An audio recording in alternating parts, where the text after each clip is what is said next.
was a dark day in Alabama, unlike they had seen before. The sunset limit as she took a nosedive. 42 plus 5 crew, they didn't make it out alive.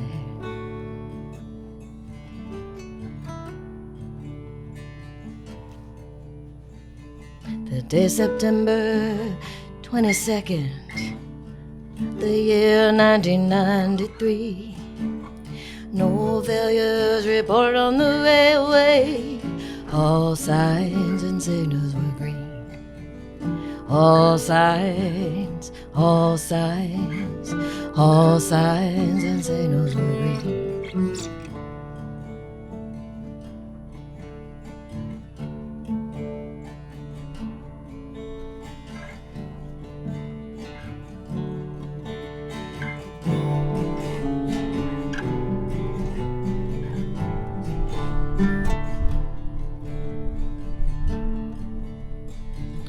Willie Odom, he piloted the tugboat.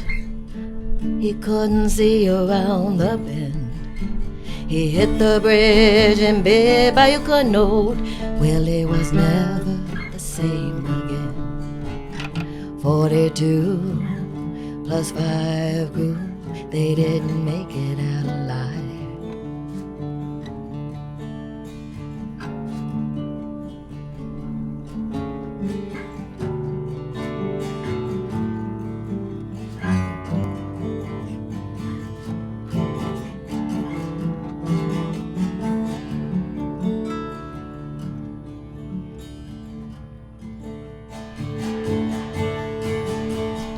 Mayday, mayday, oh, Willie Odom cried out.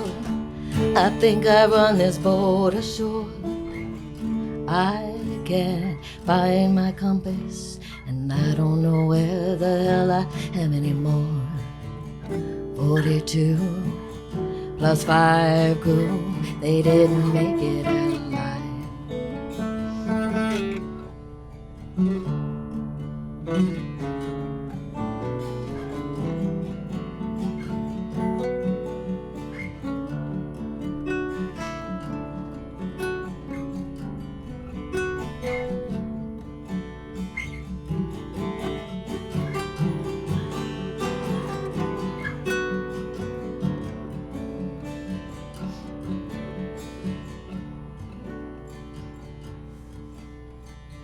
To 2:43 a.m. in the dense fog, they saw the flames roll out. Willie pulled the boat next to the wreckage. 17 souls Willie pulled out. The 42 plus 5 crew, they didn't make it out alive.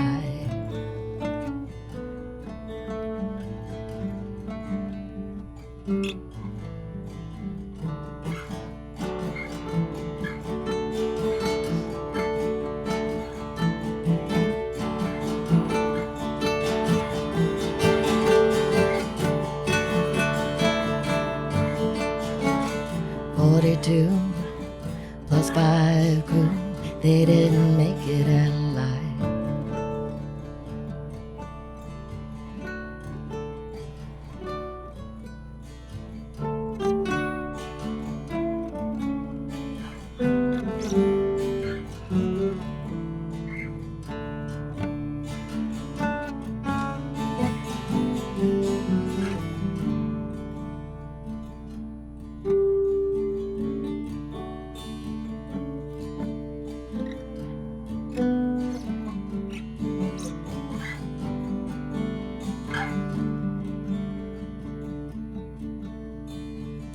Willie Odom, he was never charged.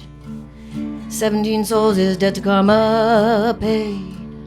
He and the mafia ended up separating ways. 42 plus 5 crew, they didn't make it out alive. 42 plus 5 crew, and Willie Odom never survived.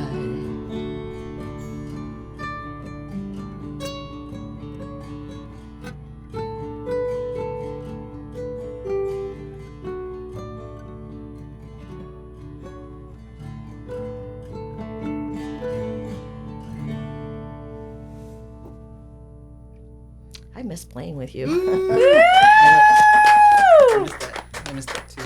That was lovely. These guitars love each other, by the way. This guitar is like They got a bromance. so friends with this guitar. They were like, They like each other. I was just like hanging on, being like, oh man, get a room. Yeah, I was a little uncomfortable there.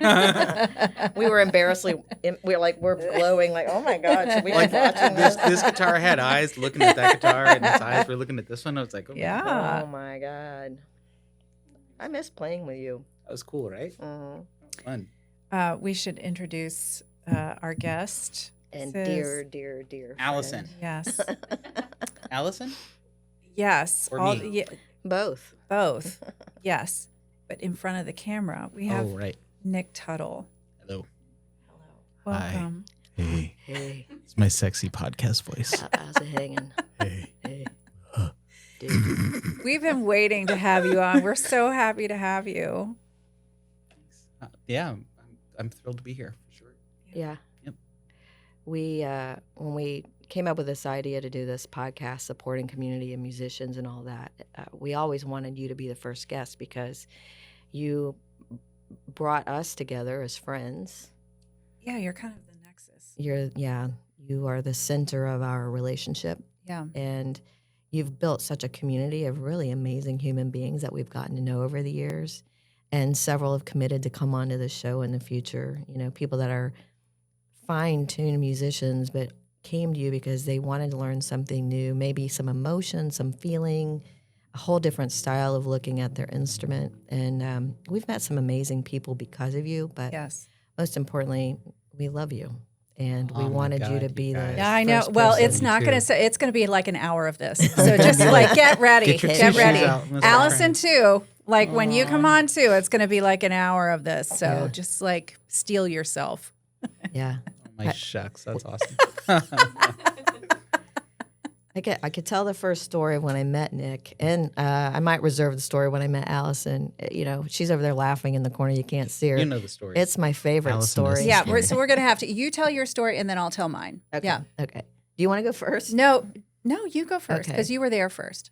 It was a rainy day, and it had to be a Tuesday night because you were playing at the Lemon, Mm-hmm. the Blind Lemon in Mount Adams, and I was just tooling around with some friends, and it was so rainy and kind of dreary, and it was probably the same time of year, maybe September or October, I don't know, but it was dead on the streets of Mount Adams. Anyway, my friends and I, we scooped down into the boughs of the Blind Lemon, and Nick was sitting playing, and he played one song, and he decided he was done because there was nobody there. And he's like, I'm going to call it a night.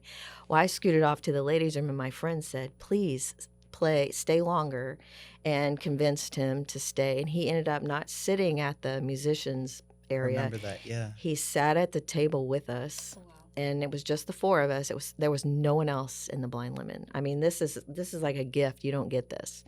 And he sat down with his black ovation, which is Still have. Yeah, I know you still do. have it. I swore I would never buy an ovation, but I loved that one so much that I went out and bought an ovation. Anyway, he sat there and played, and he goes, "Here, you play something." And I didn't know anything. I think I knew one string tunes to a classical piece, and he was so Played gracious. Romanza, I think. Yeah. See, excellent memory. Yeah, and the fact that he let me play his guitar when I didn't know shit about the guitar at the time, other than I really wanted to learn. And he played several songs and handed the guitar, and then I asked him if he knew an original, and he played a beautiful song they had written for his abuelita.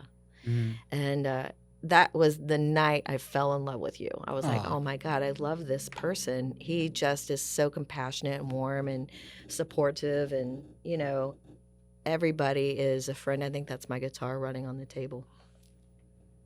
Anyway, he's just, that's when I knew. I was like, I love this person. And he's like, you should come take lessons from me. And I said, okay, sure. And this was, I think I was 39 at the time. That's how long we've known each other. That's how long we've been friends. God, We won't utter the age of us right now. We won't put that on the table. I'm like you know. I know. I know when your birthdays are. I've celebrated many of them with and without you. Anyway, and I just kept thinking, I'm not good enough to take lessons from this man. I better go actually learn something about the guitar, which is such a silly way to look at it. You know what I mean? It's kind of perfectionist. Is it? Yeah. It's a character flaw? It's not a character flaw. It's not. I'm not going to let you say that. Okay. Well, that's what happened. Yeah. So let's hear your story about meeting Nick. Well, I had been missing music for a long time. I had played an instrument years ago, and I just wanted music back in my life. And I happened to be flipping through, was it City Beat, Allison? Okay.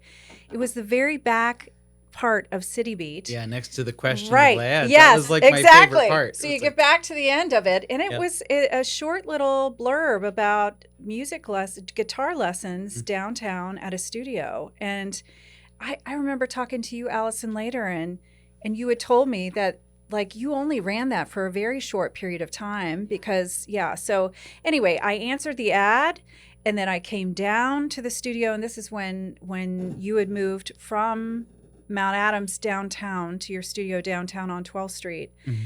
And when I came up for my first lesson, it was like Allison was in the process of painting. Mm-hmm. So I remember like she was up on a ladder. It was like chaos. I Yep. came in and I had like this shitty guitar that I had gotten for Christmas, like as like a, as a gift, and I brought that in, and I had never played guitar before. And of course, you asked me like, what song did I want to play? And I said, and I named a particular song. It was Zebra, and it was the most complex, like crazy ass tuning song, and you just like went with it. So I remember you like kneeling below me, putting my fingers on the strings and showing me how to play it while Allison is like painting the studio. And I was like, this is the kind of chaos I could get into. Like, I love this. Like, you guys were like so kind and accommodating. This was in the Germania building? Yes, Yeah, it was in the. I It was love that. right. It was right after you moved down there. It was very soon after you moved down, and from that moment on, it wasn't like I had music lessons before on different instruments where they were like immediately. It was like scales, teaching scales, and I think I had told you explicitly. That's not what I'm looking for. Yeah. And then you just were This like, is why we get along. I don't want to learn scales. well, you've also done the same thing. Yeah. Like scale, like you don't want to do scale. I Yeah. know it's important. Like later on, I was like, okay, well, maybe I should be learning scales. But like at the beginning, it was like the hook that got me in, as soon as I said, yeah. And so it's such an interesting thing about like obey your appetites, kid. Like, because we like most of the stuff you were hearing was so like obscure, like really obscure tunings and like not even like, I mean, like Dad gets some of it, but I don't think we were even into the Lisa Walker stuff yet. No. Wussy might not have been a band yet. Or was Wussy a band? I think they were a band, but they were not quite on my radar at that point. Yeah. So you remember, I was like, well, we should probably do this like standard stuff. Yes. And then all of these years later, like when we started to do like the obscure tuning, like you took to that like a bug takes to flying, and then you started writing, and then when you started to write, it was also in the obscure tuning. Yes. Like like lots of tuning. Yeah. So yes, it's true. It's every time I brought a song to you that I wanted to learn, that was like, I love this song. Yeah. I felt like you were always bracing yourself, and you would listen to it and you'd be like, what the hell tuning is this? Well, Like, hold on just a second. But it says something to like just what's there from the get-go. Yeah. Like before you even have the instrument in your hand, it's like you're already like, if we're all little tuning forks tuned to a thing. Yeah. Yours was tuned to that specific way of hearing guitar and music in general. It's kind of like, playing like this is more illustration, right? It's like a fine line. And then like that kind of stuff. If you remember like Josh's paintings, our buddy Josh Parrott. We love you, Josh. Yes. Shout out to Josh. Yeah. It's like, what would he would kill me right now because I don't know what you would call it. Is it called impressionism? Or what is it that he does? It's abstract art. It's beautiful. It is. Yeah. What he does. But it reminds me of those kind of like obscure tunings where it's like, I wonder what interval that is. It sounds cool. It's not hurting. it's really cool. So do you find that this is a question I've always wanted to ask, Nick, is when you because you've had so many students over the years, do you find that people are like that? They come in with a tuning fork of something that they're kind of drawn to, and then you kind of like adjust to what they're drawn to. How does that work for you?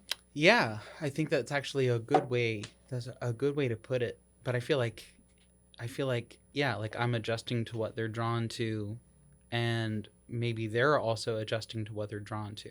You know, a lot of times I'm not sure that they know truly like what they're drawn to, and I don't know what they're drawn to, but we both get down to the truth of it together for sure. It's always like, you know, knock on wood, that's been a pretty reliable way to do it, just to kind of like go with the flow and let the vibe of the conversation be there, because then inevitably it's like, hey, have you looked at this, have you looked at this, have you looked at this, and then there will be this thing that like really gets to them, and then they just take off like a bug takes to flying. You know.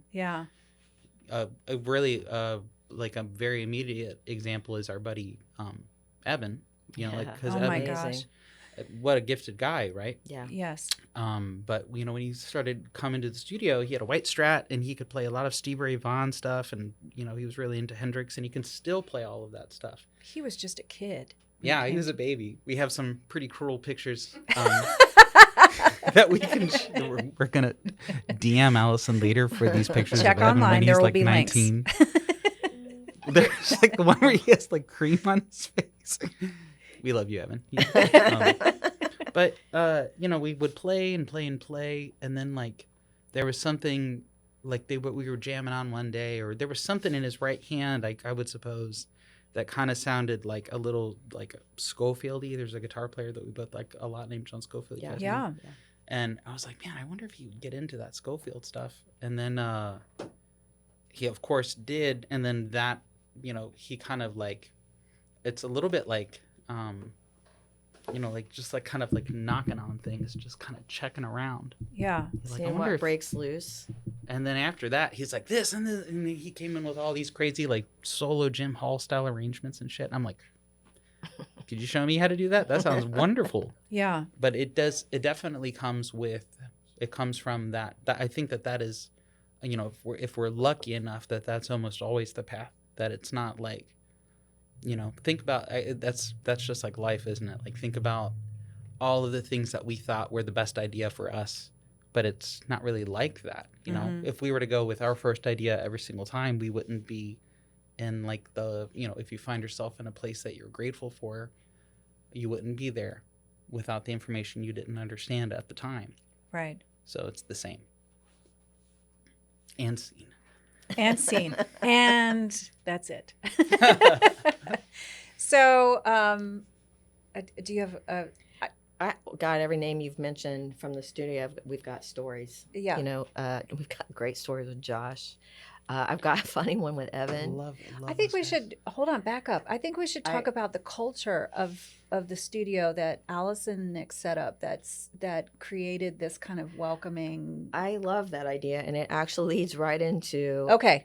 my story about meeting Allison for the first time. Okay. Let's do that. So I think my lessons originally were on Wednesday nights, I feel, or Thursday nights. Anyway, it had to be Wednesday because you played at the Bistro on Thursdays, right? Yeah, I think it was Wednesday. Yeah. Yep. I was a part of the Wednesday OG group. I mean, it was, well, we don't need to go through all the names. John Epinitis. Yeah, John. John. We know who they Love are. John. Yeah, We yeah, miss yeah. John. He's Yeah. in Cleveland. Yeah, I we know. Hi, John. Hi, John. We love love you. John. Yep. So Nick says, you know, community-wise, getting back to just creating this vibe, which is genuine. He'd say, hey, why don't you swing by the Blind Lemon on Tuesday night? Other students come down. You get to meet some of the people in the community, and you'll get I'll be playing that night. I said, okay, that's great. Now, keep in mind, this is a while after I met him for the first time. He showed up at my birthday party. I almost blurted out the age, and we're not going to go there. And It was like in 2004. it was a while ago. And so, anyway, I go in and I'm sitting there and I'm looking out in the room. The place was pretty packed. And I thought, I wonder how many of these folks are Nick's students. And this gal walks in, And she's got a book, and she sits over in the corner by herself, and she gets a tea, something hot, coffee or tea, and I'm just watching her, totally puzzled. She sits down by herself, and she pulls this book out, and she proceeds to start reading this. It's a novel. It's a massive book, and I thought, what a weirdo. Why is she? What a weirdo. What? Who would come into this place and sit and read a book while this great music's happening and the vibe in the place is really good? And I just kept watching her. Oh my gosh. Well, then Nick takes a break. He goes, Gal, I want you to meet Allison. And I went, okay. And he's like, Al, Pumpkin, come over here. Pumpkin. And she stands up. I was like, oh, shit. That's his girlfriend. I went, oh, God, I'm such a dick. I need to filter my thoughts more. But from that day forward, we've become very, very dear friends. Reading War and Peace. Yeah. Was it War and Peace? Together, yeah. It was some Russian Who thing. knows? I mean, who knows? I love that story. Yeah. I will tell that until the day I no longer walk this plane. It's such a good one.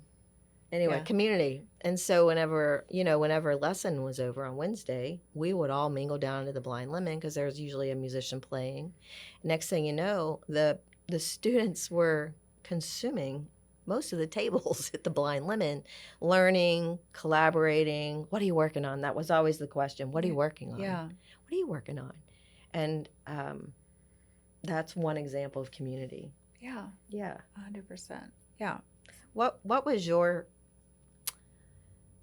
What's your favorite tip and trick that you had when you were building community among your students and exposing people to different styles of music and variety in skills and level and?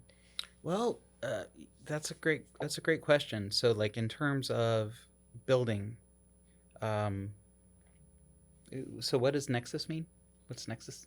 You said the Nexus. You're just like the center. So the center, the Right. core of that everyone kind of comes to. Yeah. The so, nucleus. Yes. like Yeah. building and like, I don't know. So it's kind of like, honestly, I feel like it is, not to harp on it too much, but I feel like it is a little bit like the lesson thing, so I don't really,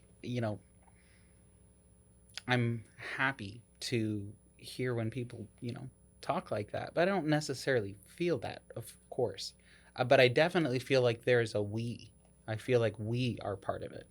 And I feel like that there is a vibe and that there is a happening. And I feel like, God, like honored to be present for it, to witness anything like that happening. Mm-hmm. But in terms of like the nuts and bolts that go into that kind of thing, I am not sure that I could explain it. I'm not sure that anybody can explain it. I think it is just something that's happening, like maybe even beyond what we can perceive with our eyes and ears. But what I do know is I love what I do, and I love playing guitar with you guys. Like at the top of the thing, how you're like, oh man, that feels good. Like I definitely feel that, and it feels pretty much the same as the first time we played. Yeah. Yeah. So I know that is something that I can be cognizant of and feel and feel grateful for. I can really feel that part of it. And then the other half of it is literally my other half that is sitting off camera, who runs the other half of the studio. So like anybody that has picked that card up and has texted the number, it's really Allison. Right. Not me answering, Oh, we know. We know. And so we know. she's like doing all the scheduling, and like, one of my favorite things, like I know I'm going to have a nice day when a new student comes in, or it's like their first couple weeks and they're like, can I just like live here? I just like want to stay here, because the vibe is so like great, Mhm. like her design Yeah. and like her like sense The of warmth. like where to put stuff. 100%. Yeah. Yes.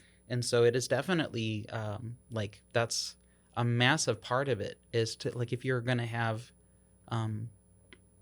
this really like lovely meal, like you have to have somebody to even build the table, not just cook the food. Yeah. I'm wondering if it was intentional between you and Allison about when you opened the studio, when you opened the business initially, if you had that kind of intentionality about building community, or if you were just, I'm going to start teaching.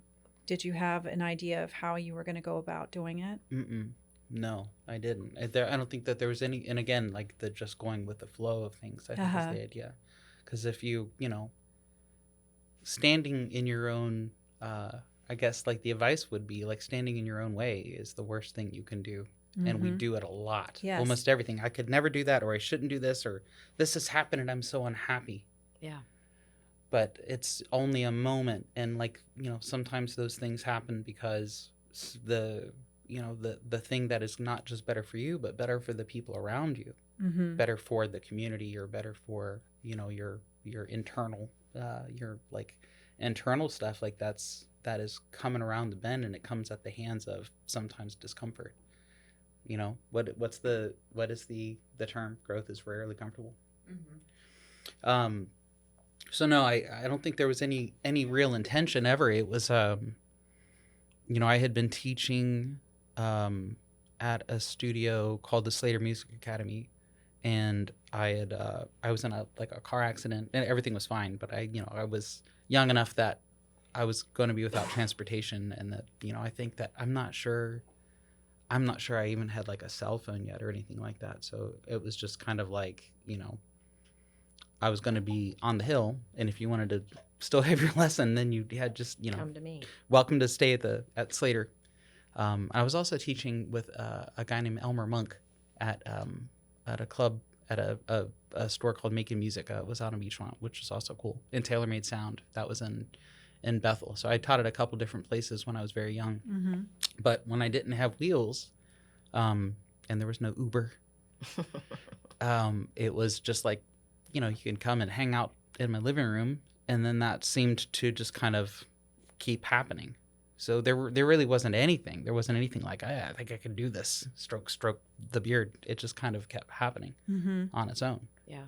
So I, this whole concept of community, I often think about this community that you and Allison have created.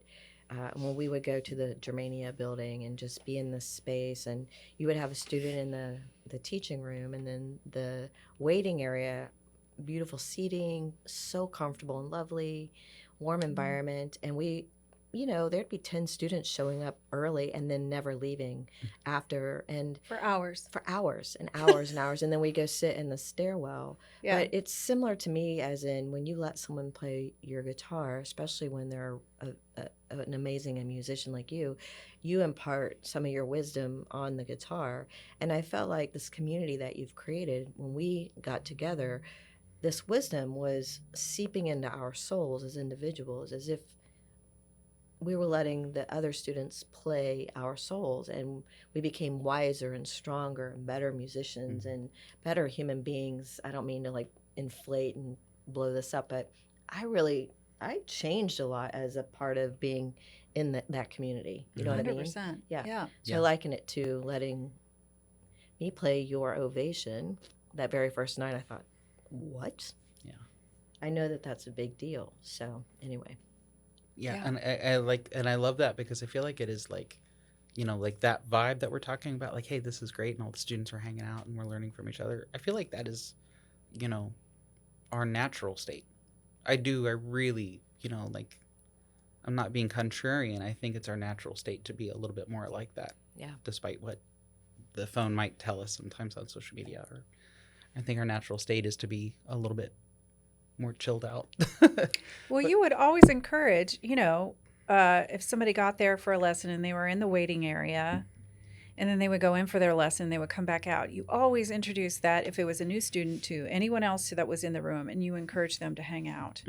And then always asked them to show, what they were working on with another student, or another student to show what they were working on. So you always encourage that kind of just it was like a continuation of the lesson, but in a different way, if you know Yeah. what I mean. Do you guys remember Mark Weber? Yes. Yeah. I So ran into him the other day. I saw him last night. He was at the gig, Yeah. and we were hanging out. And he was was he drinking? Did he have any alcohol?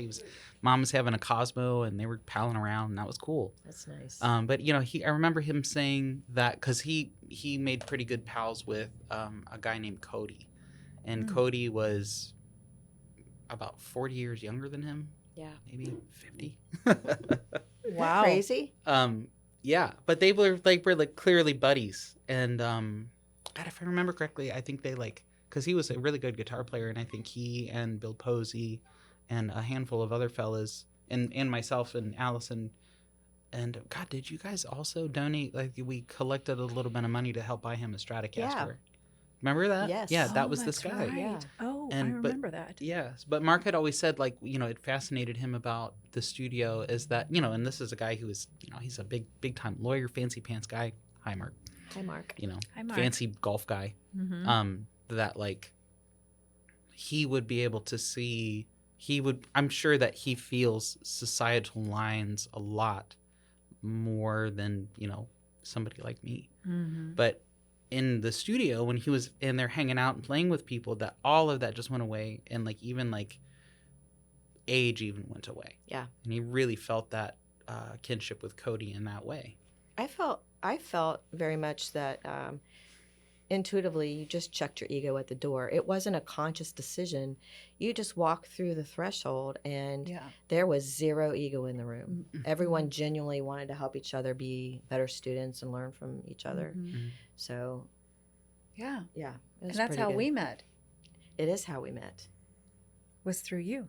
That's true. Yeah. 100%. Yeah.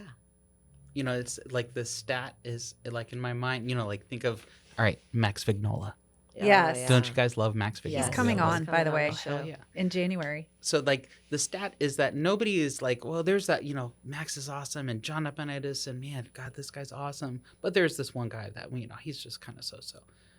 It's the stat is everybody's awesome. When I hear students recall other students that they've met, it's man, the best experience that they've had ever. And I also think that is just genuine. It's a very, very genuine, maybe even human thing. Yeah. Well, it's a testament to the community and the environment that you and Allison set up together to make that happen, for people to feel comfortable, just kind of check their ego at the door, as Kelly said. Allison, was there ever a moment that you realized, oh my God, this is going to work? I mean, we can truly do this on our own. Had it ever washed over you, this is a real thing? Do we need to bring Allison in?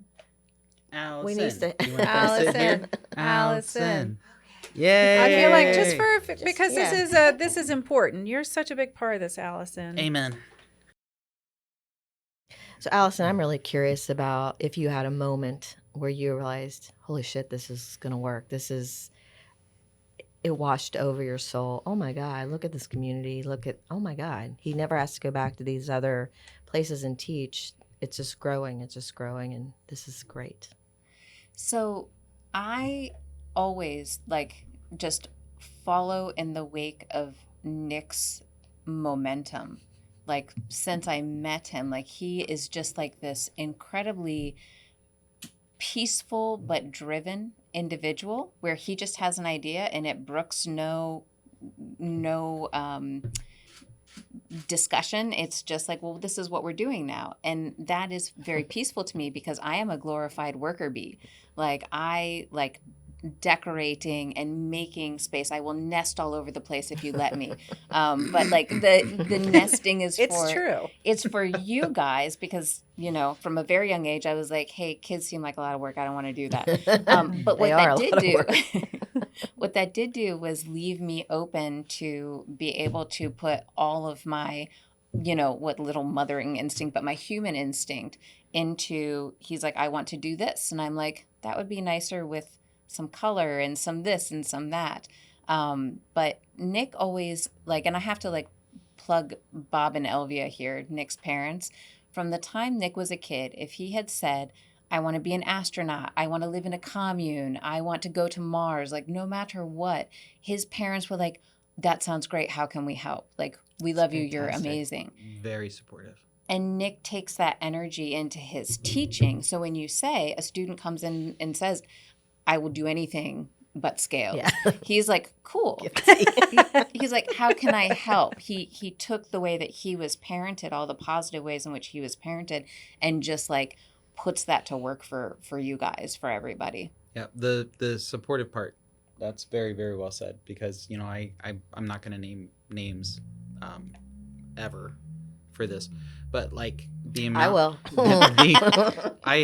I have been like around some astonishing guitar players in the studio, and a lot of them have many of them, like a high percentage, have confessed that their parents were not supportive of the idea of them even going to music school. That's a shame.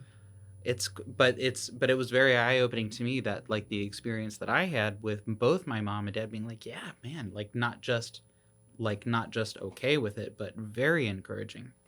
Like I never had any, like I had no compunction. I didn't have any anxiety about it. It was something that was just very matter of fact in my home. This is what I'm gonna do. Yeah. And so, but man, like, I think of all the people in the Rolodex I'm going through right now, I think I've met like one other person whose parents were supportive about the arts. Wow. That's crazy. Yeah. And they weren't even a guitar player. That's amazing. So you have kind of a yes and approach, it sounds like. I don't know. Yes to what people are saying. I don't want to, I'm coming in, I don't want to do scales. And so you build on that. So yes and. I suppose. Yes, Yeah. and have you thought about?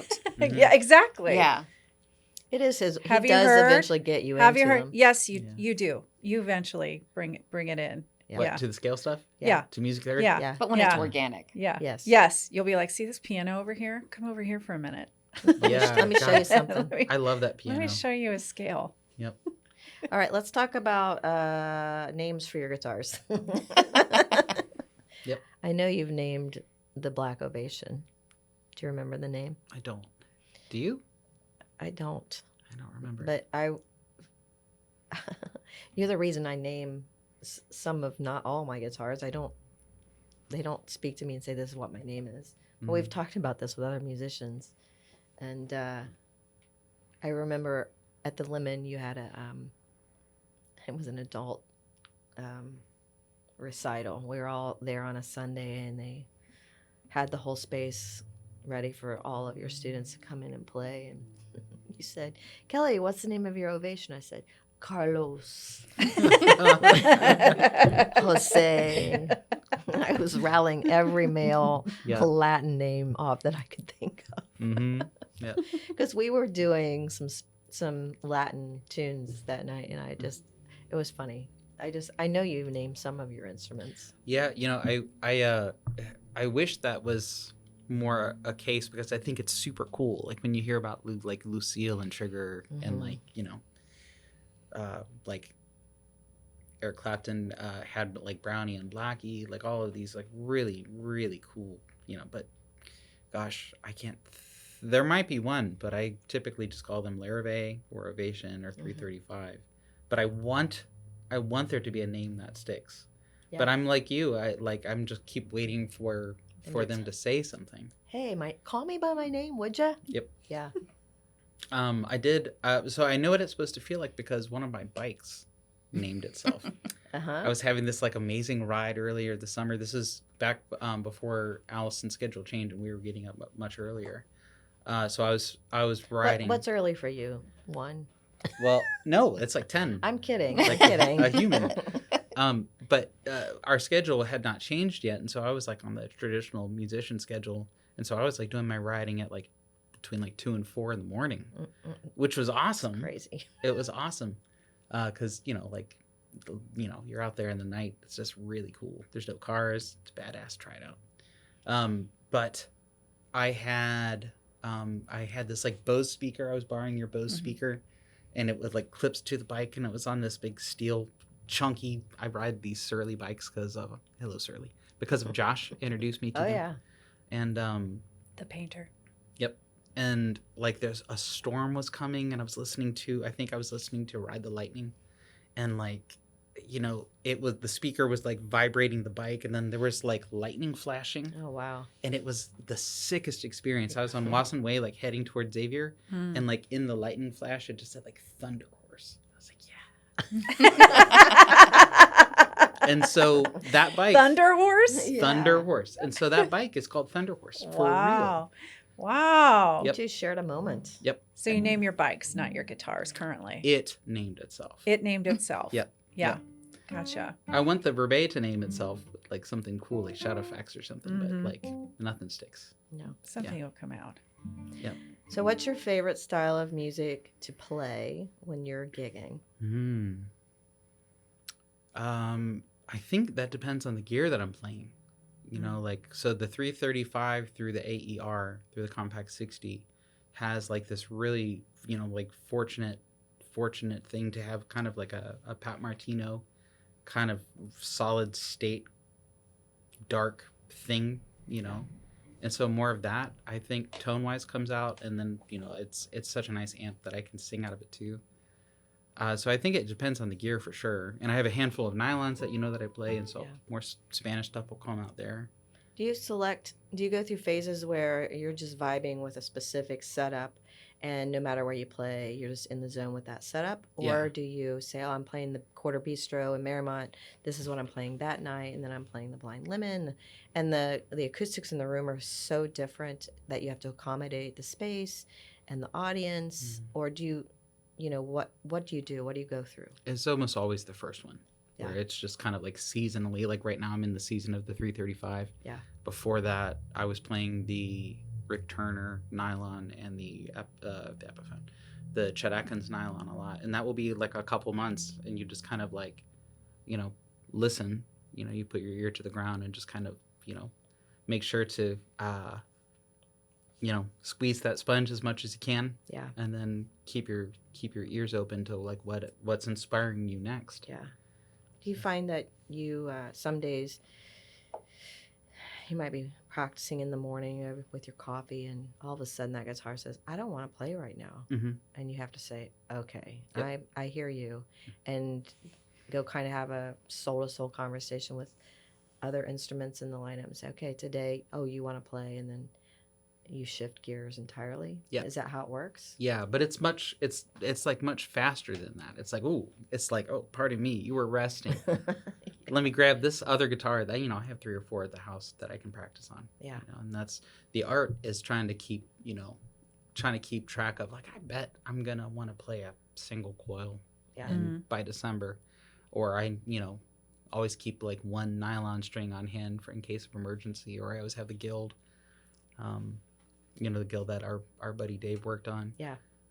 We were talking about Dave. Dave Schneider. We were talking about him Dave. Thursday night. Yep. Yeah, we were. Yeah. At Yep. the last podcast recording. Yeah. Yes. Yep. We were. The mighty Dave Schneider. Yeah. Long may he reign. Yeah. Yep.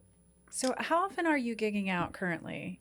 In addition to teaching, is it 2 nights a week, 3 nights a week? What is it? He's looking at know. Allison. I don't Yeah, know. Allison. Allison. How often is Nick gigging? He's through the summer. It was he teaches Monday through Friday, and then Friday, Saturday, Sunday were all gigs. Okay. And so now we hit fall. So during the summer, he was at Frankie's, a really good Mediterranean place every Super Saturday. good. Yeah. Fridays at the Quarter Bistro, and then Sundays at the Blind Lemon. And now, Last 3 Sundays of every month. Yeah. yeah, so now through the winter, he just does the Quarter and then the Blind Lemon, and then Saturdays we've got a wedding coming up. They're for private events. You were playing at the Lucas next door for a while too during the summer, weren't you? Every Yeah. rosé all day event he's scheduled for, so it's like a 9-hour day. That's What? crazy. Yeah, those were Wow. awesome. Those were really cool gigs.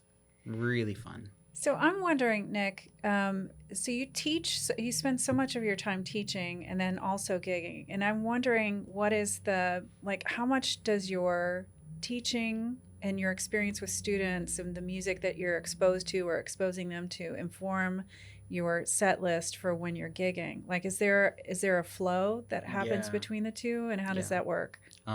Yeah, I think it's like every ounce of it for sure. Oh, really? Yeah. Is it Yeah. inspiration for you? It is, well, yeah. depending on the material. But also I think it is like feel. Like if I have a good week playing to, like if I make a loop that like, I'll play with the students, and if it has like I like this drum app called Drum Genius, and it has all of these like like Ringo Starr's on there, Elvin Jones is on there. It is not metronomic because it's a human, and I think that's also, I think playing to the metronome and the click is super important, but I think it is also to be able to play with like a bit of a greasiness, is the humanness is also really important. And so most often I'll make loops with that thing, and then we'll play to that, and it definitely has an effect on how I feel playing. It definitely has an effect on how I play. So it's a little bit like if you're hanging out with your buddies and everybody's like speaking with a certain accent or like using a certain slang phrase, that definitely shows up at the gig. That's interesting. Are there songs that you work on with students that you end up playing at a gig? Yeah, or sometimes, sure. Yeah.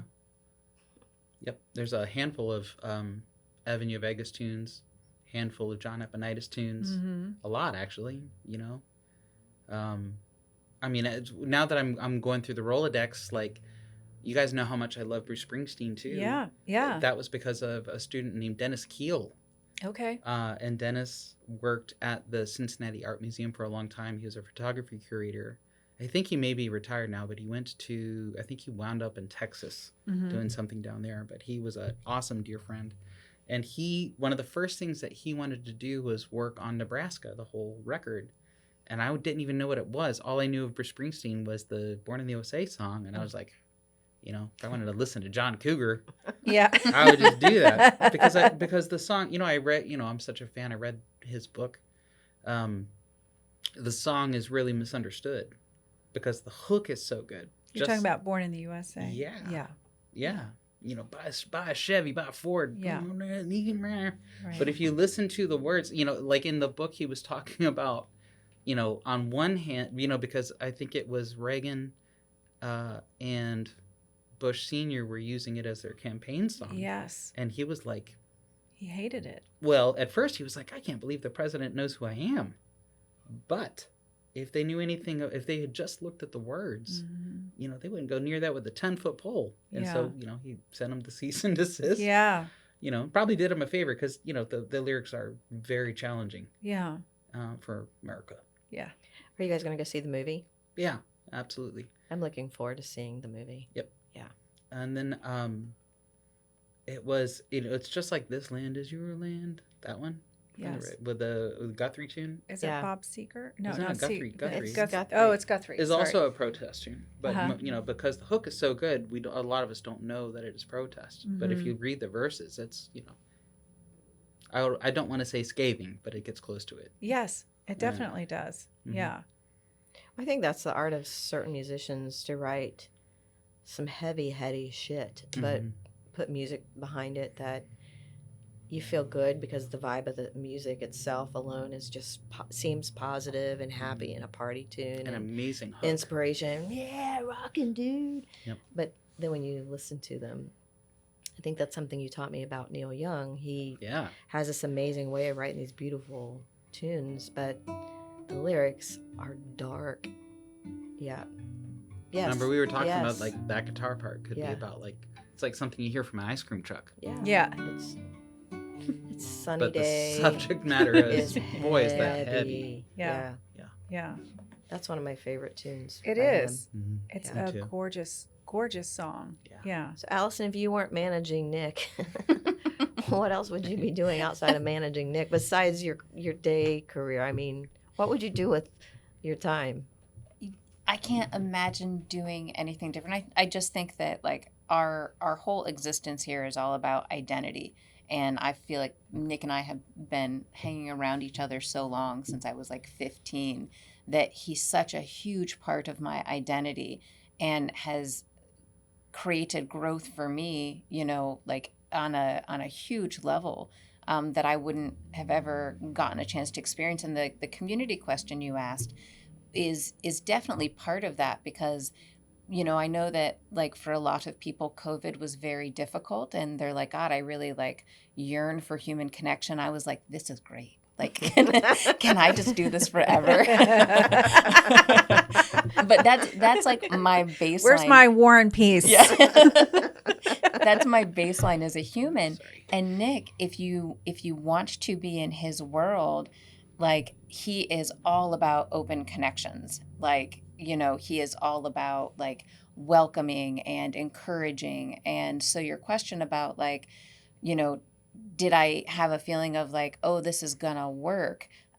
It was more that like I was just caught in the tide of his open heart, and that like the encouraging of people to hang out and really help develop my like openness as a skill. And after a while I was like, I kind of fucking love this. Yeah. Like this is like so great. The way he connects to people is teaching me how to connect to people in a way I never thought was possible. You had a lot to do with that too, because you just don't. There was no like no as an answer. Like You're gonna hug me. Yeah. Right. This is happening. Okay, so we Damn need to it. hear the Just lay hugging back and story. enjoy it. I want to hear the hugging. That segues perfectly. What is the hugging story? Do I know this? There's so many. there are a lot.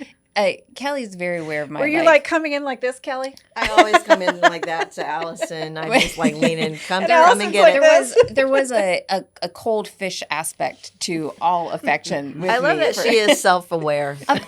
Totally. Brutal self-honesty. But I had told Kelly once we got to a point where we could like laugh about, my evolution as a human. I had a boss and I was transitioning out of one job into another job, and she was great. She was so encouraging of me. And, the best people in my life have been ones who thought I was more capable than I feel that I Oh, am. yeah. That includes Nick. Those are the people you want in your life. Yeah. It wasn't Amy. I would have hugged the shit out of Amy. This was just somebody I didn't feel like as comfortable with. Oh, you're And talking it was about yeah. yeah. And it was so my last day, and she like comes like around the desk, and she is like, oh my gosh, I'm gonna miss you so much. Like I'm like, are you a hugger? And she's already hugging me, and like I am like stiff as a board, going like, actually and I was gonna say I'm not a hugger, but like we had like people surrounding us, and I'm like, all right, Allison, like get your shit together. I was like, actually I am a hugger. As I awkwardly like put my arms around her. So I love that story. but now I hug quite naturally. You I do. This has been and my they're hug and they're therapy. warm. Yeah. Yeah, they're not the stiff Yeah. pat, get off me. It's very warm. Get off. Stop touching But me. all of that really did come from the community and like spending more time around people that I felt like I found my people, which is just, of course, as one would guess, like an extension of your people.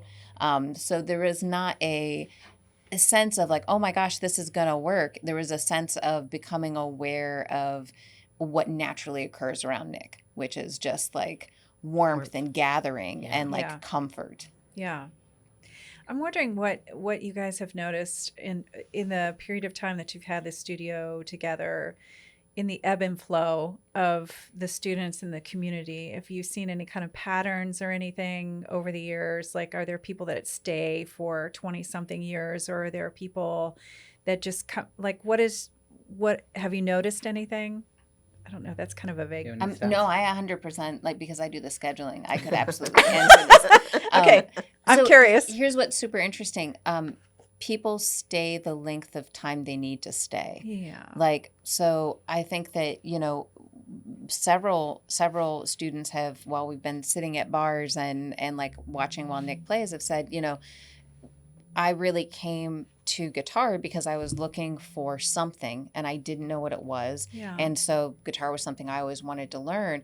But what I found was so much more. So people who are looking for a creative outlet, there's something I think often stymied or stuck or like wanting. They're in want of something. And so those people tend to to stick around, or you get the next generation. So Nick has a bunch of students that are kids of adults who were originally students as young people. Yeah. So you get like that sort of like new life, but like coming from the same source. And then you get people who are still looking, and they stop with guitar for a little bit, and then it's just the missing piece, and then they move on to the next thing that might help them find what they're looking for. Mm-hmm. That's well said. You agree, Nick? Oh yeah. Yeah. That's well said. Yeah. And then there's those like us that keep dipping We just in, keep dipping dipping in. out, and I keep I'm texting. stuck. Allison! What is the artist you like, Laura Zombie? She has the quote on was it the bat or the fox? Oh, it was the Rumi quote. What you seek is seeking you. Like that you think you're the one in pursuit, but you are being pursued. Yeah. That's awesome. Yeah. Yeah. I love there's that. a lot of truth to that. Yeah. 100%. I like Rumi, I think. Yeah. What advice would you give to newcomers to instruments and not knowing how to pick the right teacher or the right location or the timing, or what advice would you give people? Are you asking me or this one? You. Fearlessness. Oh, Fearlessness. I love that answer. Right, because that's, Yeah. think about, because I think always about that, of Yeah. like like you were hearing this even before you touched this. Yeah. And that just wound up being the thing anyway. It's just we had to do like a few years. It was like 3 years of like the other stuff. And it was like, do you still want to do the other stuff?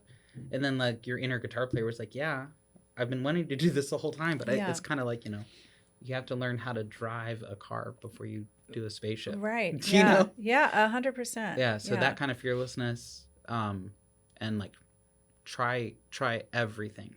Do it immediately. Don't wait. Don't second guess. Right. Life's too short. Yeah. This was in our other podcast too. You just like things can happen in life. So it's like, do it now. Don't Yeah. wait. Don't wait for the perfect moment or the perfect time. Mm. Yeah. What about picking gigs? Advice you'd give people about finding the right gig location, and anything you could offer up about if they decide, okay, I'm ready to gig. Like I guess like personally speaking, I think it could be gig anywhere. And it would be more about not where you're gigging, but the material that you're playing. And again, also fearlessness. Because I think what happened in the early days was like, when I was in my 20s playing this thing and that thing, it's like, oh gosh, maybe I should play Brown Eyed Girl, or which is a cool song, super great. Mm-hmm. Or like who's the Cheeseburger in Paradise guy? Jimmy Buff. Oh, yeah, gosh. People are going, rest in peace. oh man, you can't. Sorry, rest in peace to that guy. He But had those his are cool. following. Yeah, the super cool. Any music that makes people happy is like a freaking big time experience. And if that guy was at the helm of touching a lot of people deeply seriously, like in a big way. Yeah. And so I was picking tunes. I suppose I was picking tunes kind of like that, just because I thought I was dressing for the gig rather than I guess just being more myself. And then what happened over time, and just maybe out of like dumb luck, or maybe it was fed to me from the students, is that I would sneak more Spanish tunes in, or more Radiohead tunes, or more the instrumental, or a jazz piece, or a Brazilian piece, and that kind of like was fine. And then over like maybe like 10 or 11 years, I started to find 11. Woo! I started to find that the reaction that I was getting, I guess like from the audience, but I suppose maybe like the reaction that I was feeling inside the self as well, like this is way more satisfying to just kind of play these things. And it doesn't really matter what you play. Like you could be reciting poetry, as long as you're They feel it. Yeah, as long as you're being honest with yourself. Yeah. Like as long as you're being honest with the audience. Yeah. There's nothing more like unmusical than being disingenuine. Yeah. You know what I'm saying? No, it's true. It's 100% That's true. they make that joke about like the that Bo Burnham has that song about like the faux country thing. Yes. Pandering. Oh, that's such a yes. Yeah, it's a I know catchy exactly song. what. Yes, it is. But you know, it's I think it is. That would be the advice: is don't feel like you have to play something just because it's a dive bar, or you have to play some uppity thing just because it's like a wine bar. Just play what is true to you, and like, you know, especially if they're reaching out to you to play, then they just want you there for you. I love that advice. Yeah. What about like cultivating your own songs in your own voice? How do you guide students in that way? You know, when they're like embarking on their own songwriting or their own writing, you know, or music chord progressions and things like that. Well, you know, at this point, you guys would know way more about that than me. But when I am asked that question, I talk about my own experience. He says, call Laurel and Kelly. Call Laurel and Kelly. They write a shit ton of songs. I don't know about that. All I can remember is like from, you know, being a teenager in a band called the Tree Frogs. I'm going to drop in the latest. Look us up. Look us up. Good, Find us on YouTube. Good little band. We're on MySpace. I think this was pre Nice. MySpace. Oh, sorry. Yeah, you were there for it. Yep. You saw the mighty rock. I did. Is that there were two ways to write lyrics, and I was really I could only get any traction with kind of this, like, you know, playing a progression and just kind of blurting out whatever comes, like speaking in tongues and not being, you know, again, a fearlessness of just blurt out Making anything, sound. make sounds. Yeah. So Yeah. matching I read an interview with Tom York, and he was talking about it was more important for him to match a vowel tone to like a chord sound. Yeah. And so he was writing really from a phonetic standpoint, which I think is very interesting. It's like an active dream interpretation. Mm-hmm. You know what I'm saying? Yeah. And then afterwards, you look at it and you go, oh, maybe that was on my mind. Yeah. Or not. Yeah. Maybe. Yeah. Then the other way, I think, is like more Dylan-centric and Boss-centric, where these guys, and Prince, I think, are just like really good at writing away from the instrument and then retrofitting what's happened. Yeah. You know, like when you think about Atlantic City and tunes like that, like I think the Boss is like crams all of those syllables in because he didn't want to clip any of that stuff off. Yeah. And so it makes it kind of cumbersome to sing. It is. But Some of his songs are really difficult to You get feel the that. phraseology. Yeah, the phrasing. Boy. Yes. Yeah. Yes. So those are my two experiences with coming from like I guess one is like the conscious side of things, and then one is just kind of trying to get into like the meditative state and see what comes out. And then within that, there will normally be some kind of like zygote of an idea. Yeah. I think that's what alternate tunings are made for. Heck Is that kind of openness. Yeah, the Tom openness. York. Yes, Yeah, just and kind of creativity. like going with it. Yeah. Those kind of songs have come out that way for me. Putting on a drum track also kind of does it too. You've told me that. I haven't tried that yet. That's a little bit intimidating for me. The reptilian stem. Yeah. Yeah. I'll Stimulates. have to Lizard give brain. that a try. Lizard. Yeah. Yeah. Well, that's where I get from picking is the percussive, you know, the dead thumb, boom, boom, boom, boom. So when I pick, I'm getting the percussiveness from the thumb just slapping, you know. I can't do the drum tracks. Uh-huh. Yeah, and then because when I've played with bands or guys that like we know people. Yeah. I'm gonna keep names. Yeah, say to no more. ourselves. Yes. She read my brain. Yes. They tend to want to do their thing and go. They end up speeding up the song, and they can't. They're not like in the vibe of what you're doing, and so they tend to drive the song to finish. And I'm thinking, I'm only halfway there. Right. Slow down. Yes.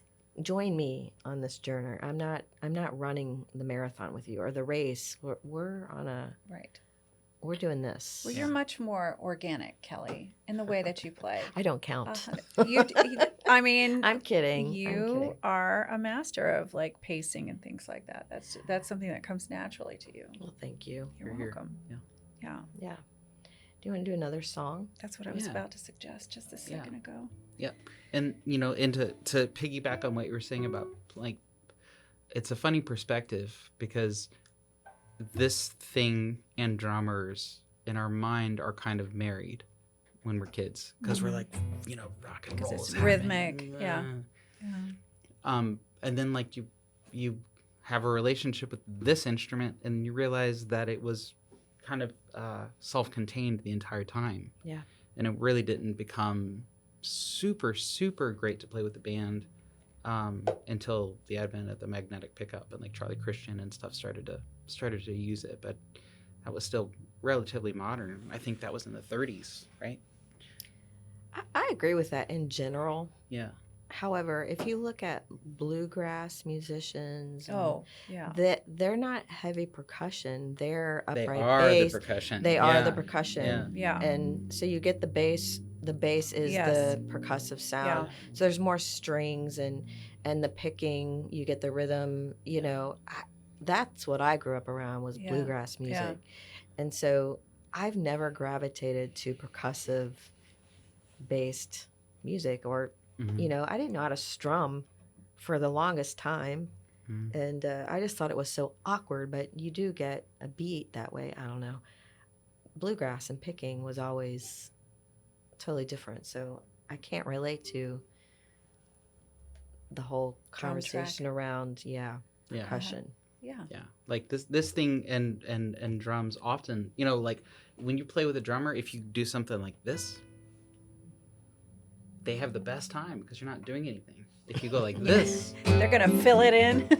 They kind of give you the look like, man, you're just like, you're in my lane here, and I can appreciate that. But this guy, there's on YouTube, there's an interview with Andre Segovia talking about how this, in his opinion, is like one of the first polyphonic instruments, meaning like you can get a cello sound or like a brass sound. Yeah. And he goes on, you can look it up. Andre Segovia is pretty good. I had a dream once about Andre Segovia. Did you? That's for a different podcast. He would be so thrilled. I bet nobody has ever had a spicy dream about Andre Segovia. I don't know if it was spicy. I woke up crying. Oh no! Different spice. I'm sure all my inadequacies as a musician were he was smacking my hands with a baton or something. Oh wow! That's a different kind of spanking. Yes, it is. Oh my goodness! I think I need to go to therapy. No, this is your therapy, honey. This is therapy. So yeah, does that make sense? So he was saying that, like, that, and the other thing that he said in this same clip, that he was talking about how difficult it is to learn how to play this thing. He always said that it's the easiest to learn, hardest to master. And there is truth to that. If you can kind of remember the early days of like, well, shit, I think I can play everything. Because you can play everything with G, C, and D. Like, there's a lot that can be done. Like, you can play a 4-hour gig anywhere. 100. If you're a good vocalist, that's kind of... Well, if you're not a good vocalist, you can still do it. Yeah. But to go any further than that takes a lot of time. And like, how are my nails in good shape? Am I playing with a pick today, or am I doing flesh? Like, man, it takes a lot just for this little thing to do all the things you want to do. Yeah, and it doesn't have anything to do with the drummer. Yeah, So true. We have to play to that drum track to cultivate our feel, because we want our loops and we want our feel to feel as if we've been playing with the drummer for the last 20 years. Allison, what's your favorite song that Nick plays? Mike Andres is going to be so thrilled. There's a movie called Kubo and the Two Strings, and there's a version of While My Guitar Gently Weeps. And I will say this, I'm going to apologize beforehand to anybody listening. I am not a Beatles fan. I do not like the Beatles at all. We know this. We've heard. We were going to avoid that topic. Is it because the peace and love with the drugs? Like, it just, what? Everybody has Paul things... McCartney, if you're watching, I'm so sorry. I like you very much as a person. Yeah, we saw you you seem solo. super cool. You seem very nice. Yep. Everybody has something that they connect with, and there's not enough violence in the Beatles for me, like violence of emotion, for me to connect with. Oh. And so, so when Nick plays this song, While My Guitar Gently Weeps, and he plays it, it's either a shamisen or a sitar, in the movie that is That's like a Shamisen, providing. Yeah, I think so. That's providing like the main like melody. Mhm. I see people like stop conversation and light up because first of all, everything that Nick plays, whether he wills it or no, comes out a little bit Latin. That just happens naturally. It's in his blood. And so if you mix that with what this sort of Asian, you know, scale that they're using to change the bones of that song, Yeah. it's so amazing. I love hearing him play it because I feel like everybody in the room stops and listens. Yeah. And I really just enjoy your version of it. Well, thank you, Pumpkin. And you can hear that version at the Quarter Bistro every Friday. Blind Lemon on Sundays. But there's a secret answer to that question too, which is my birthday is on Valentine's Day, Yes. and Nick learned My Funny Valentine, which is such a great song, and didn't tell me that he learned it for me for like a decade. Oh. So, and then one day he literally like leaned over and was like, "I learned this for you," Oh. and so that's sort of like the. I was playing it. I started playing that at the Vineyard Wine Room just a minute ago. Maybe it's been more than a decade, Pumpkin. Yeah, it's been a while. Because I remember hipping you to that, like at the Vineyard, like, hey. But you'd already been playing it for a while, and I didn't know. And that's a really difficult song to play and not sound like a misogynist. So but the lyrics are like very That's like Chet borderline. Baker, right? Originally Chet Baker, but I feel like listening to Frank Sinatra play it is Yeah. like Yeah. a whole different scenario. Who wrote it? Who wrote it? It's an old standard, so I don't know. I don't think it was Chet Baker. I but- remember No. first hearing it through Chet Baker. It's a Yeah. gorgeous. Yeah. It's, a gorgeous Chet Baker song, sings. Yeah. but it's celebrating the imperfections of Yes. the object of your love, and Yeah. it's such an easy thing to get wrong. But Nick sings it with such like sensitivity and beauty, as did Chet Baker. Yeah, it is awesome.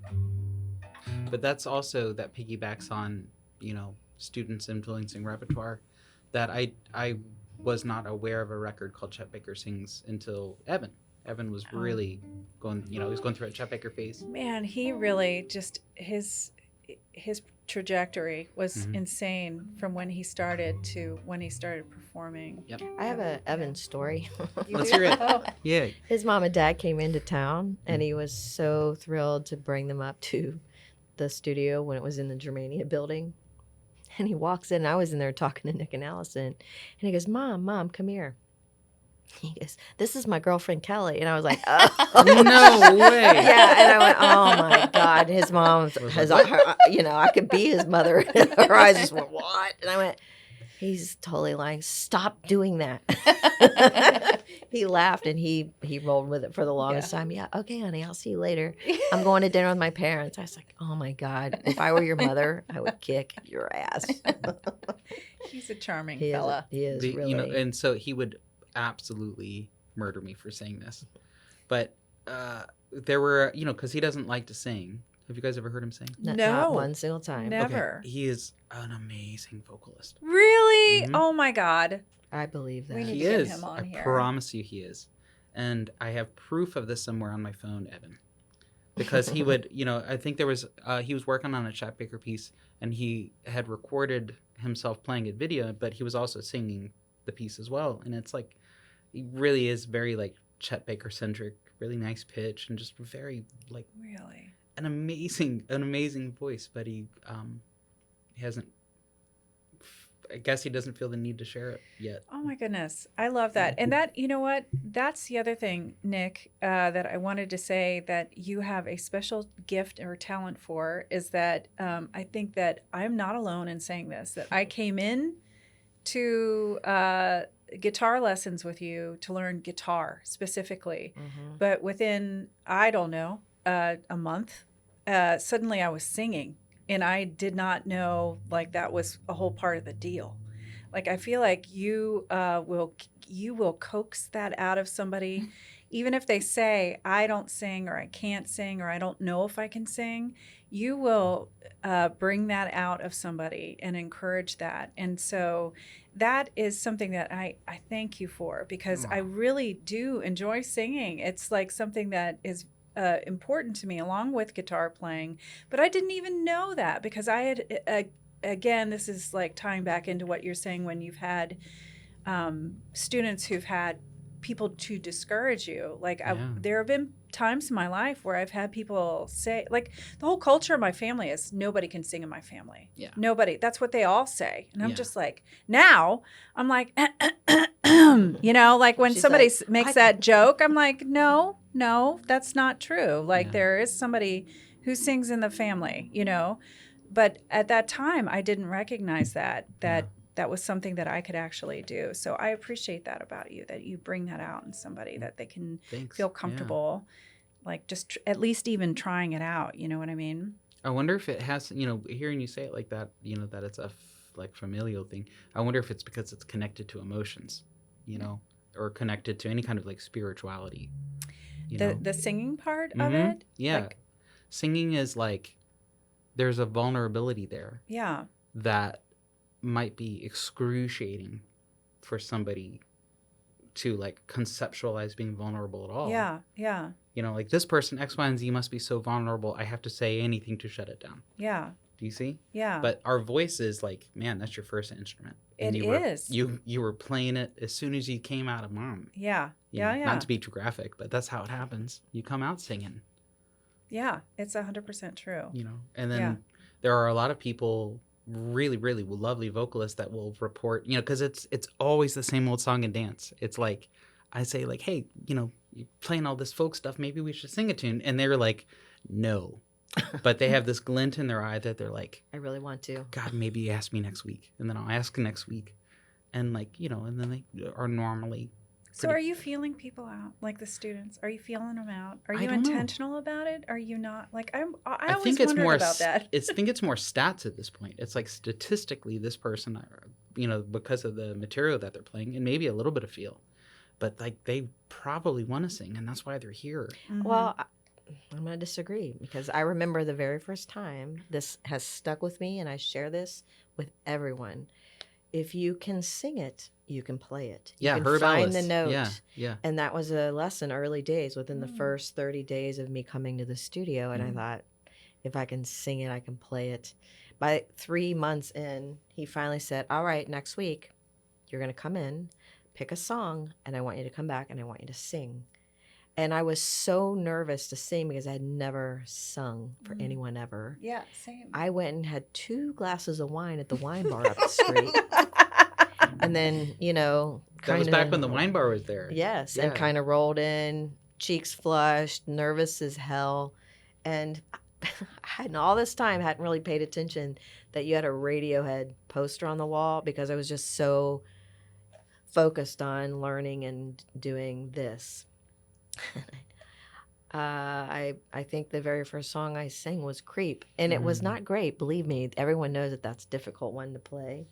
I sure think it was that was the awesome. first one, and you're like, okay, see, you can do it. Yeah. And he was just so encouraging. Yeah. 100%. Yeah, and so, well, here we are, Yeah. however many years, which we won't say out loud later. And so I think it's early education stuff. So like most of the time, all right, so there are two experiences. Most of the time, the people that don't want to sing right away eventually say like, well, you know, in grade school I had this one teacher that this, that, and this, Yeah. right?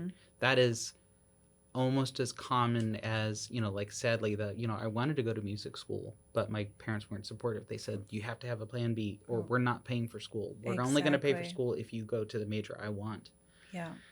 So that's just as common as, well, you know, I wanted to sing when I was in the 5th grade, but my choir director said that I couldn't or hurt my feelings in some way. Like, you know, guys, you know, if you guys are out there listening, please be careful. You're damaging people.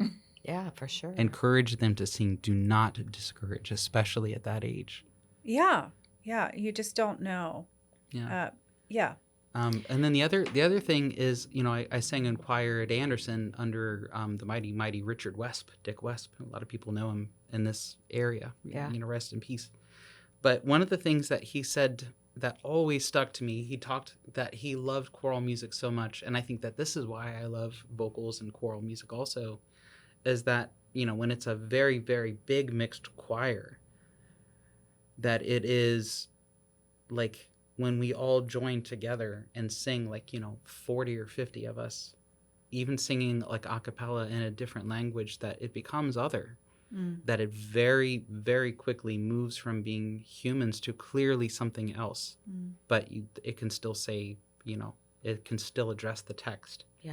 But it is something more of like spiritual. Yeah. Yes. Yeah. Yeah. And so that is your first instrument. It's your God-given right, and you got to practice it. Well, let's do this. Amen. Yeah. Preach.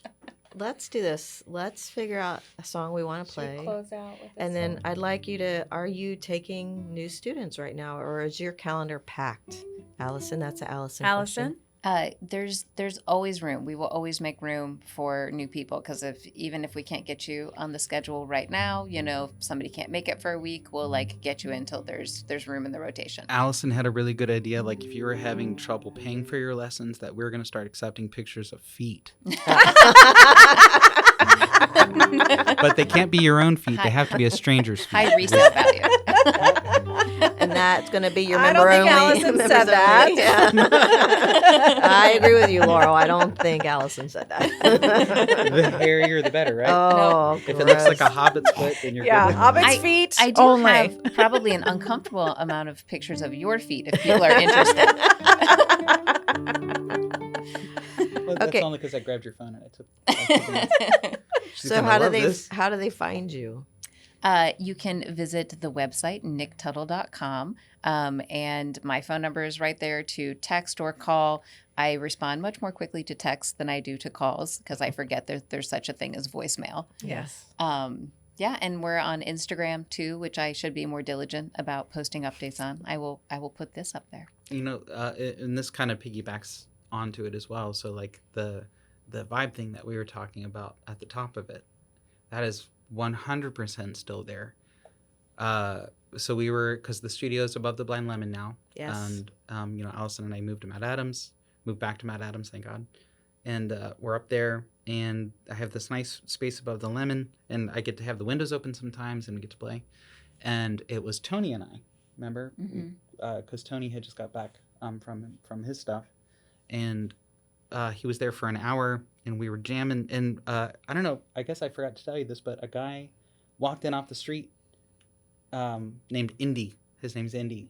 So like that's the other thing, is like the kids are getting cool names. Yeah, they Like are. we met one of Max's friends named Anakin. Like that's on his license. I was Really? like, Oh my that's God. sick. Wow. Anakin, and it looked right too. Yeah. So this is Indy, and he's a pilot in town. Yeah, he is. Yeah. But he wants to have lessons, and like Tony and him just like hit it off, and he was just like so like welcoming and cool.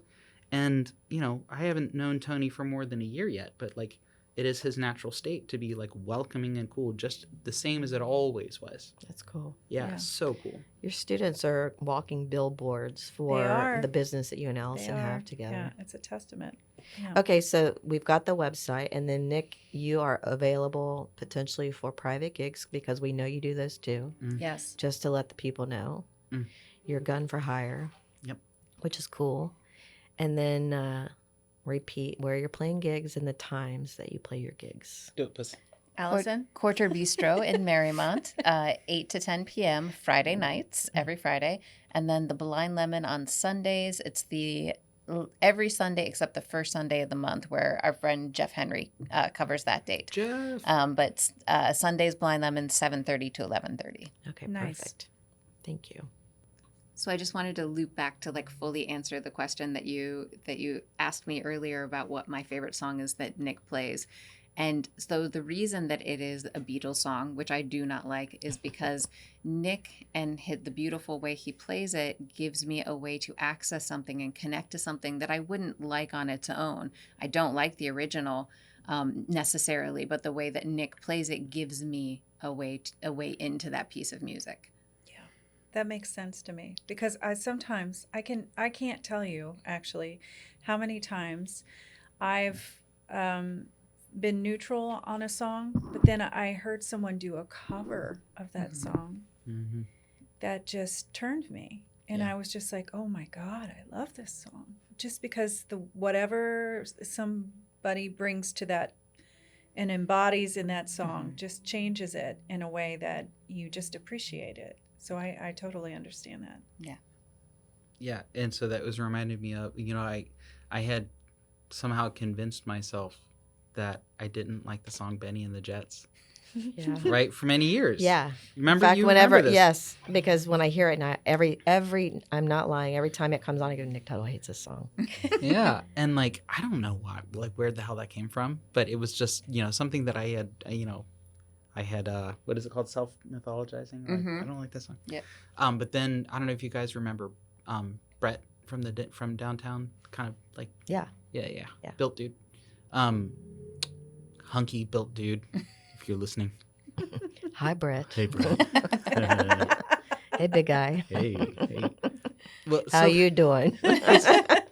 he's like this amazing metal guitar player, but he also is very blessed with this incredible tenor, if you've ever had the privilege to hear him sing. And one day in the downtown studio, I was doing something in the waiting room, and he was in there warming up, and he was playing his arrangement of Benny and the Jets, and it was like, I'm like, what is that? I'm like, that's a glorious piece. Oh shit, it's that song. Oh my God. And it was that experience, and then I was starting to like we always think that we're cool enough to listen to music without our, like, whatever we think is some kind of like integral part of our identity. But it's a lot trickier than you think, and then maybe that changes as you go. It's nuanced. Yeah. And so I really love that song now. And it's kind of like, in the Life Aquatic, like when you realize that guy is singing Bowie, but in Portuguese. I you're like, love that soundtrack so pretty much. sure Yes. he's singing Rebel. So but George, right? Yeah, Yes. man. The Brazilian guy. Yeah. Oh my God. Yeah. Covering all of those David Bowie songs. Amazing. Yeah. 100%. Okay. What are you guys playing? Well, Nick, when I first came to the studio, I didn't sing, and I wanted to expand classical. It was my phase where I realized I used to think I liked Italian men, but it was really I liked Latino men. I was like, oh, I love muy caliente. Anyway, so we started working on some Latin stuff, and he taught me Fragilidad, which is a Spanish flair of Sting's song Fragile. Yep. And it was beautiful, and I'll probably screw the lyrics up, so here we go. I do all the time. And it was arranged not by Sting, but by this amazing bass player named Pedro Aznar.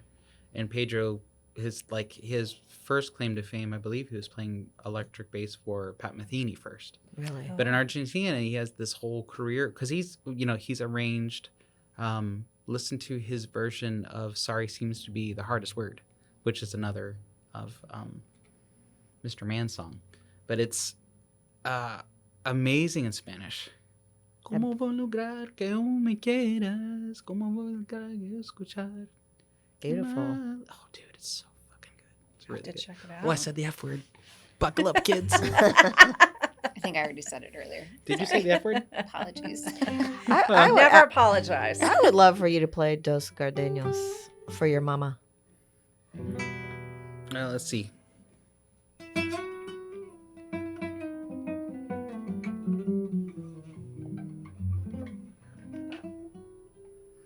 Dos cardañas para ti, con ella quiero decir, te quiero, de duro mi vida.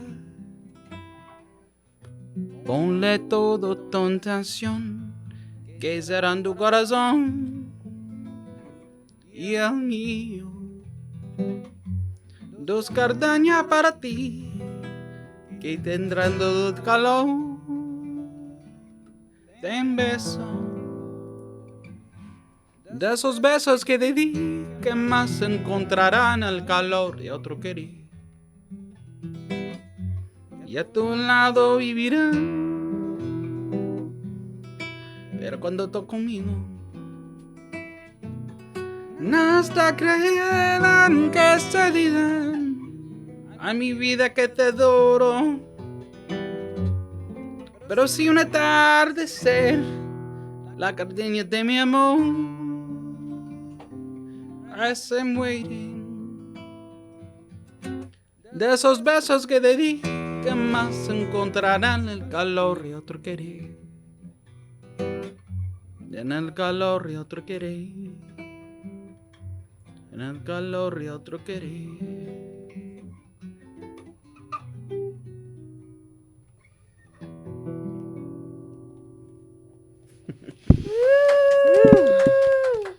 Amazing. Thank you so much, Nick and Allison. Yeah. We are so glad to have Thanks you for having on. us on. Yeah. Oh my Yeah. gosh. Yeah. Thanks for including me. Yeah. Oh, I mean, come on. It's the two of you together that are the source of everything. So thank you so much. Yep. And if you come and see us at the Quarter Bistro and the Lemon, that song is like 25 minutes long because of the loop. Oh, Yeah. So But if it seems short, it's stunning. no, it was beautiful. No, It was thank you. gorgeous. Yeah. so.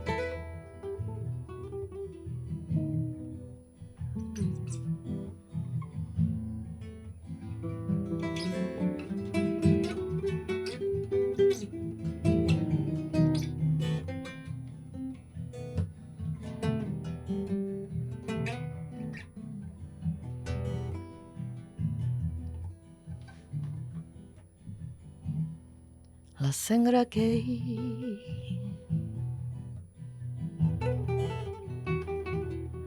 las huellas borradas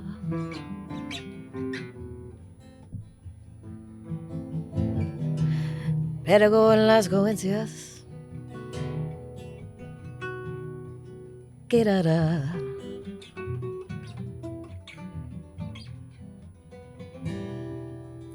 Quizás un acto así trató de rematar la discusión, que nada logra la valencia ni nunca logrará que los rocíos bajo en su fruta no se olviden de su fragilidad.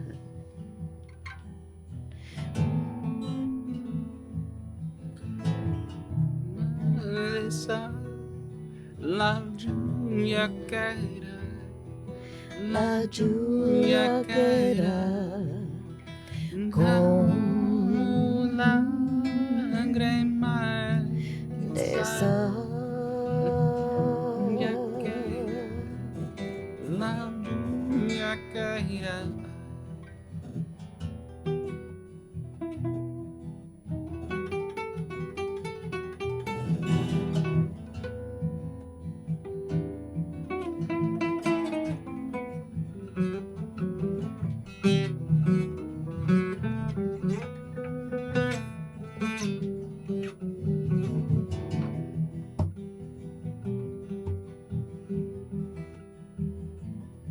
If blood would flow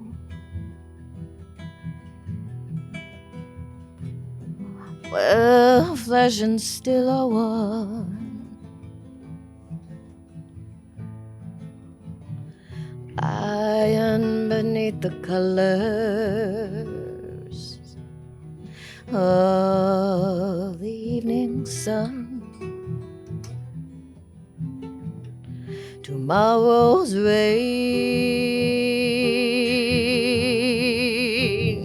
will wash those stains away. Something in our minds will always stay.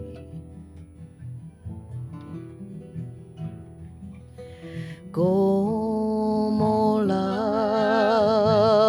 lágrimas de sal, lluvia caerá, la lluvia caerá, carango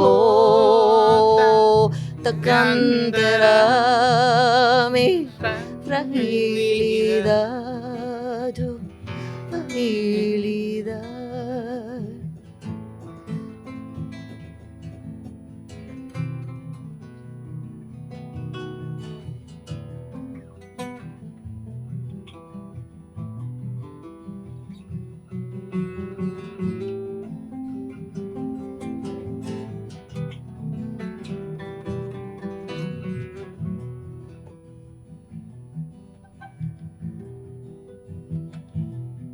la sangre que las huellas borrará.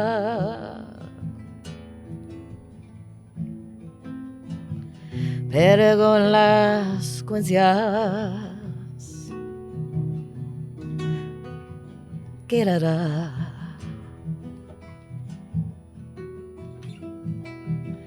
Quizás un acto así trató de rematar la discusión, que nada logra la valencia ni nunca logrará que los nacidos bajo en so brutal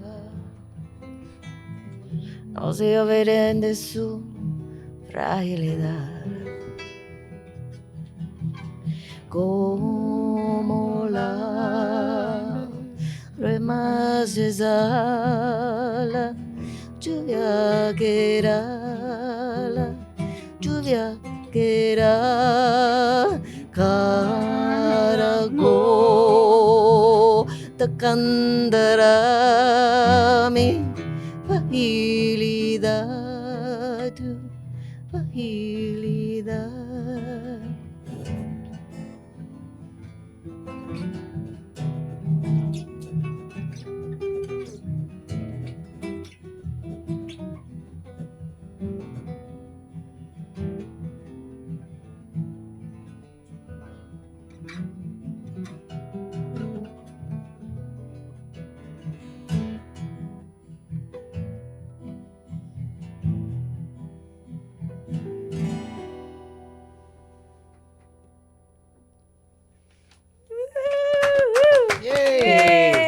Yay! Minus the pops That was from the bitchin'. amp. That was Yeah. Hey, that's live music, isn't it? cool. Love it. That was lovely. That was lovely. Thank you. Thanks for you singing. so much. Thank you. Thanks for having Thanks us. for singing. Yeah. We love you. Love you. We do Both love you so guys. dearly. We love you guys. Thank you. Oh You are my the- gosh. Oh my gosh. Oh my gosh, you guys. Okay.